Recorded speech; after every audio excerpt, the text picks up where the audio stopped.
America ने Venezuela पर एक बड़ा मिलिट्री एक्शन लिया है और वहाँ के प्रेसिडेंट एंड उनकी वाइफ को अरेस्ट कर लिया गया है।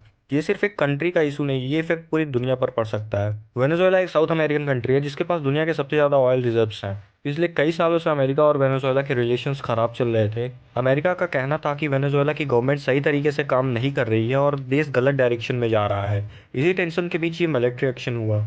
अमेरिका ऑफिशियली कह रहा है कि वेनेजुएला के प्रेसिडेंट इलीगल कामों में शामिल थे, ड्रग ट्रेड और क्राइम को सपोर्ट कर रहे थे, इसीलिए उनको पकड़ना जरूरी था।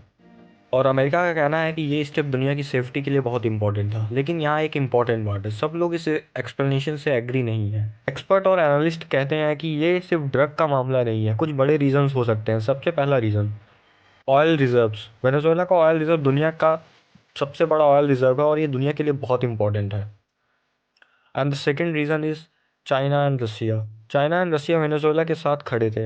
अमेरिका को ये इन्फ्लुएंस पसंद नहीं था। अमेरिका दुनिया को दिखाना चाहता था कि वो आज भी सबसे पावरफुल कंट्री है और डिसीजन लेने की पोजीशन में है। इसलिए लोग कह रहे हैं कि ये सिर्फ अरेस्ट नहीं, ग्लोबल पावर पॉलिटिक्स का पार्ट है। इस इंसिडेंट के बाद दुनिया दो हिस्सों में बढ़ गई। कुछ कुछ कंट्रीज का कहना है अमेरिका ने किसी देश की कंट्री के फ्रीडम में दखल दिया। कुछ कंट्री ये कह रही हैं वेनेजुएला की गवर्नमेंट गलत थी, इसलिए ये एक्शन जरूरी था। इसका मतलब ये है कि ग्लोबल टेंशन बढ़ चुकी है। अब बात करते हैं इससे इंडिया पे क्या इम्पैक्ट होगा। अगर वेनेजुएला की ऑयल सप्लाई डिस्टर्ब होती है तो इससे इंडिया में पेट्रोल एंड डीजल के प्राइसेस बढ़ेंगे। And America, China and Russia के बीच टेंशन इंडिया के लिए बैलेंस बनाना मुश्किल कर सकती है। वर्ल्ड इंस्टेबिलिटी का इफेक्ट शेयर मार्केट, रुपीस और इंटरनेशनल ट्रेड पर पड़ सकता है। एंड ये दुनिया की पॉलिटिक्स बदल रहा है।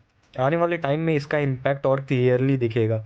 इंडिया के लिए ज़रूरी है वो शांत, स्मार्ट और बैलेंस अप्रोच रखे।